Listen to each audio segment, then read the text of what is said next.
गुरु रामदास जी महाराज के प्रकाश पर्व की सभी संगत को लख लख बधाइयाँ। धन धन गुरु रामदास जी महाराज, जिनी शीरिया तिनी सवारिया। धन्य श्री गुरु रामदास जी महाराज जी का संपूर्ण जीवन व्यक्तित्व, विनम्रता और सहजता का एक अथाह सागर है। आप पढ़ के देखोगे ना, तब आपको पता लगेगा। गुरु रामदास जी महाराज के बारे में एक बार पढ़ना जरूर आप। आज बताते हैं भाई, अभी वो वकील साहब मिलने पहुंच गए थे डिब्रूगढ़, वहां से क्या संदेश आया है वो भी बताएंगे। उससे पहले हमारे बच्चे किस तरफ जा रहे हैं एक बार वो बताना बहुत जरूरी है। आजकल क्या चला हुआ है, वो कोई क्रिकेट का वर्ल्ड कप चला हुआ है, उसमें मतलब सट्टेबाजी ये चलती है। क्रिकेटर आपको क्या सिखा रहे हैं? गुटखा खाना, जुआ खेलना, सट्टेबाजी करना, यही तो सिखा रहे हैं। चाहे वो फिल्मों के हीरो, वो भी आपको सट्टेबाजी सिखा रहे हैं। फिर लोग क्या करते हैं, क्रिकेट के मैच की हार को देश की हार में बना देते हैं। ये सब मीडिया का खेल होता है। क्रिकेट के खेल में हार देश की हार नहीं होती भाई। देश की हार होती है गिरती हुई अर्थव्यवस्था से, देश की हार होती है एजुकेशन का सिस्टम बंद होने से, देश की हार होती है समय पर इलाज ना मिलने से। वो है देश की हार। ये देश की हार नहीं है। क्रिकेट है, सट्टेबाजी का खेल है, यहाँ पे सब जुआ खेलते हैं, सबको पता है। फिर लोग लगे रहते हैं, नहीं भाई बस ये हार गया तो देश हार जाएगा। कैसे हार जाएगा भाई देश? देश की हार है जब जवानों की लाशें आती ना तिरंगे में, लिपट लिपट के लाशें आती है तिरंगे में, वो है देश की हार। क्रिकेट में हार देश की हार नहीं है, इसको देश के साथ मत जोड़ो। लेकिन हमारे देश में ना एक चलन बना रखा, चलन कि किसी चीज को ना बस करना है तो उसको इस टाइप पे दिखाना है कि भाई यही है जो कुछ भी है, ये हार गए तो देश हार जाएगा। नहीं हारेगा, देश कभी नहीं हारेगा। क्रिकेट की हार देश की हार नहीं है। अगर आप सरकार सत्ता से सवाल पूछते हो तो सत्ता से सवाल पूछना देश से गद्दारी करना नहीं होता। देश से गद्दारी नहीं है वो। करो ना सवाल, बंदी सिंहों के बारे में आज तक क्या कर दिया? किया किसी ने सवाल? ऊपर से औरों के ऊपर ने से लगा कर डिब्रूगढ़ में इतनी दूर डाल दिया। किया कभी सवाल? कभी किसी भी भाई ने, जो टेलीविजन वाला हो या कोई भी मीडिया वाला हो, माइक उठा के कभी मुख्यमंत्री या प्रधानमंत्री से सवाल किया है? गृह मंत्री साहब भी आ लिए, किया उनसे सवाल कि ऐसा क्या बिगाड़ा है सिखों ने इस देश का जो इनके लिए अलग कानून और लोगों के लिए अलग कानून है? कभी किया सवाल? सवाल करते तो जवाब मिलता, लेकिन आपने कभी सवाल किया ही नहीं।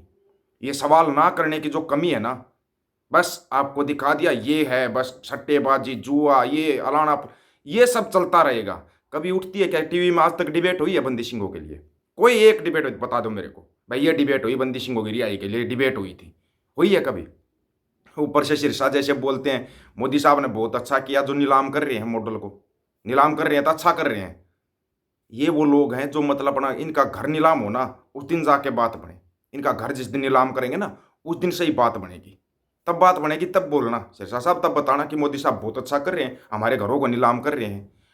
गुरु घर का मॉडल एक इज्जत के स्वरूप दिया जाता है, एक उपहार दिया जाता है, उसको रखा जाता है घर में, ना कि नीलाम किया जाता है। ये सबको पता है, अगर उसको नीलाम करेंगे तो पैसे बहुत मोटे आएंगे, सबको पता है। क्यों? क्योंकि सबको पता है भाई, जो भी लेगा ना वो सोच समझ के लेगा, क्योंकि गुरु घर का मॉडल है वो। समझे? अभी सुनिए आप, जो डिब्रूगढ़ से संदेशा आया है। और हाँ, तारीख तो नहीं भूल गए हो? कितने तारीख है याद होगी ना? 6 दिन बाद तारीख भी है, डिब्रूगढ़ वालों की तारीख है हाईकोर्ट के अंदर। सुन लीजिए पहले आप। अमृतपाल सिंह दा जेल विचों वड्डा सुनेहा, कर लो ये काम जल्द आवांगा बाहर। वारिस पंजाब दी जथेबंदी दे मुखी भाई अमृतपाल सिंह जो कि अपने साथियों समेत NS दे तहत आसाम दी डिब्रूगढ़ जेल विच बंद ने ते अमृतपाल सिंह कई बार सिख संगत नूं अलग-अलग तरह दे सुनेहे भेज चुके ने ते हुण भाई अमृतपाल सिंह दे वकील जदों आसाम दी डिब्रूगढ़ जेल विच उन्हां नूं मिलण पहुंचदे ने तां उन्हां ने सिख कौम नूं वड्डा सुनेहा लगाया है ते भाई अमृतपाल सिंह दे केस दी तारीख भी नेड़े आ रही है ते की है पूरी गलबात, आओ सुणदे हां भाई अमृतपाल ਸਿੰਘ ਦੇ ਵਕੀਲ ਇਮਾਨ ਸਿੰਘ ਖਾਰਾ ਦੇ ਕੋਲੋਂ। ਵਾਹਿਗੁਰੂ ਜੀ ਕਾ ਖਾਲਸਾ, ਵਾਹਿਗੁਰੂ ਜੀ ਕੀ ਫਤਿਹ। ਦੋਸਤੋ, ਅੱਜ ਇੱਕ ਵਾਰ ਫੇਰ ਇੱਥੇ ਡਿਬਰੂਗੜ੍ਹ ਦੀ ਧਰਤੀ ਤੇ ਪਹੁੰਚੇ ਤੇ ਵਾਰਿਸ ਪੰਜਾਬ ਦੇ ਜਥੇਬੰਦੀ ਦੇ ਆਗੂਆਂ ਨਾਲ ਮੁਲਾਕਾਤ ਹੋ ਚੁੱਕੀ ਤੇ ਭਾਈ ਅੰਮ੍ਰਿਤਪਾਲ ਸਿੰਘ ਦਾ ਜੋ ਸਮੁੱਚੀ ਕੌਮ ਨੂੰ ਇਹੀ ਜੋ ਸੁਨੇਹਾ ਹੈ ਵੀ ਜੋ ਇੱਥੇ ਜਿੰਨੇ ਵੀ ਸਿੰਘ ਨੇ ਉਹ ਸਾਰੇ ਚੜ੍ਹਦੀ ਕਲਾ ਵਿੱਚ, ਜੋ ਕੌਮ ਦੇ ਜੁਝਾਰੂ ਯੋਧੇ ਹੁੰਦੇ ਨੇ ਉਹਨਾਂ ਉੱਪਰ ਅਜਿਹੇ ਹਾਲਾਤ ਅਕਸਰ ਹੀ ਬਣਦੇ ਰਹਿੰਦੇ, ਪਰ ਕੌਮ ਨੇ ਡੋਲਣਾ ਨਹੀਂ।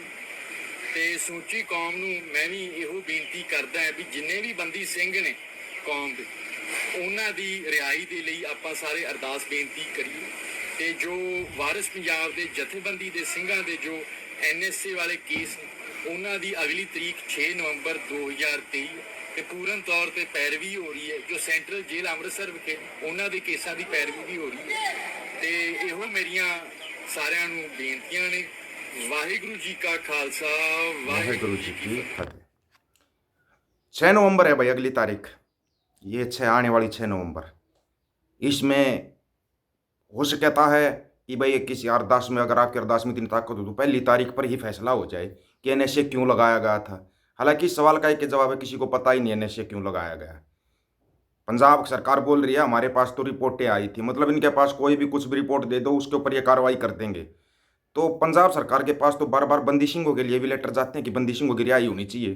वो नहीं पढ़ने में आता भगवंत मान साहब को, वो तो पढ़ा ही नहीं जा रहा उससे पढ़ा गया था बस ठीक है, अमृतपाल आया है, कोई अमृत छका रहा है, खालसा वीर चला रहा है, इसको उठाओ जेल में डाल दो, इतनी दूर डाल दो ताकि मिल ही ना सके संगत आसानी से।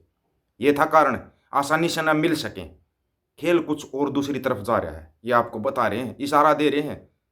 खुल के क्या बताएंगे वो आप खुद समझ जाना। खेल दूसरी तरफ जा रहा है। 2024 का चुनाव, ये समझ जाने चुनाव ना की बार इस देश का आखिरी चुनाव भी हो सकता है। 2024 का चुनाव आखिरी चुनाव हो सकता है इस देश का, ये याद रखना आप। क्यों? क्योंकि यहाँ पर अब की बार बहुत कुछ दाव पे लगेगा। पूरे देश की किस्मत दाव पर लगेगी, आपके बच्चों का भविष्य दाव पर लगेगा, आपका वर्तमान दाव पर लगेगा, सब कुछ दाव पर लगेगा आपकी बार।